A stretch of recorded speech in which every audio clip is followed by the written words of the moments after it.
ආශ්වී විජිවිතට බොහෝ සාදරයෙන් පිළිගන්නවා. මම අද කරන්නේ මගේ වත්තේ තියෙන මේ වගේ ඇම්බරෙල්ලා වලින් කොහොමද ඇම්බරෙල්ලා කරි එකක් හදන්නේ කියලා. මේ වගේ මට පුළුවන් හොඳින් පැසුණු ඇම්බරෙල්ලා ටිකක් කඩා ගන්න.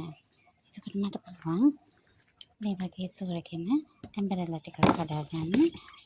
මේ වගේ ඇම්බරෙල්ලා ටිකක් අරගෙන මේකෙන් තමයි මම අද මගේ ඇම්බරෙල්ලා කරි එක හදන්නේ. අපි බලමු කොහොමද අපි ඇම්බරෙල්ලා කරි එක හදන්න පුළුවන්.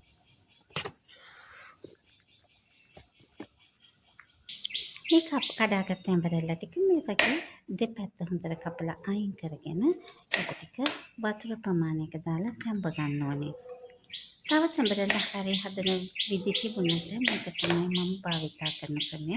මේ වගේ තැම්බ ගත්තාම මේක ලෙල්ල ඉතාමත්ම පහසුවෙන් ඉවත් කරගන්න පුළුවන්. පොඩි ප්‍රමාණයක් කපලා අයින් කරගෙන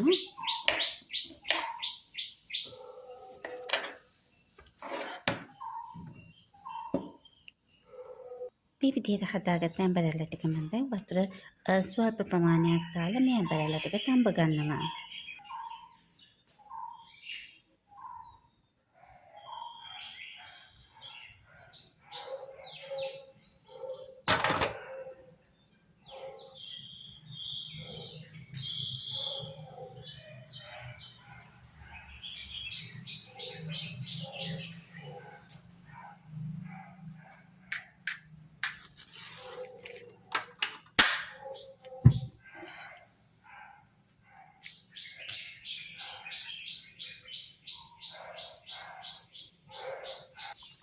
මේ කාරෙන් තැඹීගෙන එනකොට අපිට පුළුවන් මේ වගේ හැන්දෙන්ම මේකේ තියෙන මේ ලෙල්ල අයින් කරගන්න. මේක ඉතාමත්ම පහසුයි.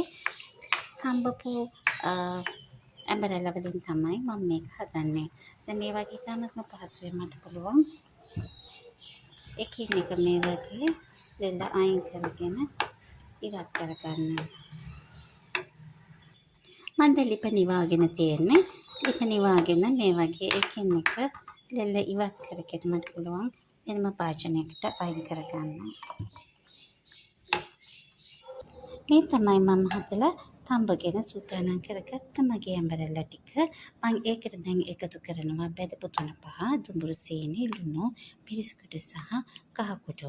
මේ සියලුම ද්‍රව්‍ය එකතු කරලා මේක හොඳටම මේවා තියෙන රසය උරා ගන්නකම් මේක පුළුවන් පැත්තකින් තියලා තියාගන්න.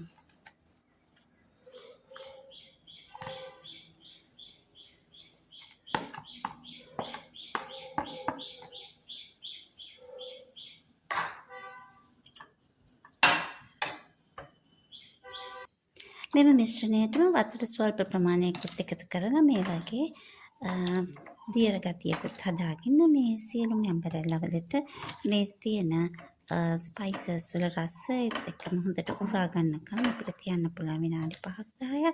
ඒ අතරේ මට සූදානම් කරගන්න පුළුවන් මට අවශ්‍ය අනිකුත් ද්‍රව්‍ය ටික. ඊළඟ අතියරට මට අවශ්‍ය වෙනවා කපාගත්ත ලුණු, කරපිංචා, සුදු ලුණු, කුරුඳු පොතු ස්වල්පයක්, සාබ ස්වල්පයක්, ඒත් එක්කම උල්වාලි තාමත්ම කුඩා ප්‍රමාණයක්, ඒත් එක්කම හීනයට කපපු තක්කලි ගෙඩියක්. මේ තමයි අපි හදාගත්ත අපේ ඇම්බරෙල්ලා මිශ්‍රණය. භාජනයක් ලිප තියලා මම දැන් මේ එකින් එක මේකට එකතු කරගන්නවා. ඉස්සෙල්ලාම සුදු ලුණු ටික, ඊට පස්සේ කරපිංචා, අපේ අබ ස්වල්පය, ලුණු ටික, සියලුම ද්‍රව්‍ය හොඳින් කලවම් කරගෙන බැද ගන්න ඉඩ දෙනවා. බැදෙන්න ඉඩ දෙනවා.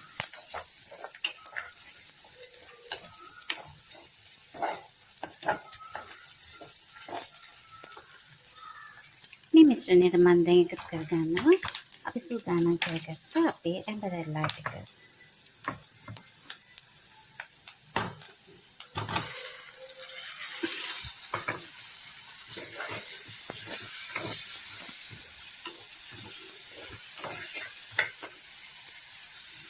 ඒත් එක්කම මම වතුර ස්වල්පයක් එකතු කරගන්නවා අපේ තුන පහ මේක රැඳිච්ච ටිකවත් ඒ තුන පහ ටික සේරම මම අපේ මිශ්‍රණයට එකතු කරගන්නවා.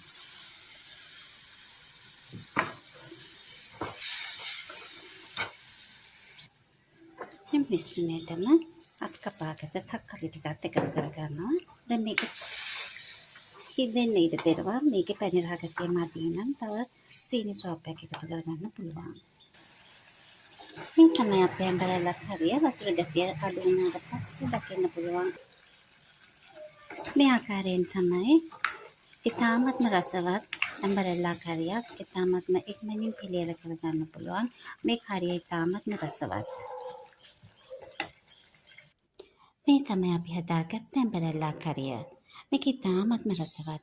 ඒ වගේම මේක පාවිච්චි කරන්න පුළුවන් බත්, පාන්, රොටි, ඒ වගේම ඉදිරියාපත් එක්කත්. ඔබත් මේ වගේ රසවත් ඇඹරැල්ලා කරියක් හදන්න රස බලලා අපිටත් කියන්න කොහොමද ඔබගේ රසය ලැබුණේ කියලා.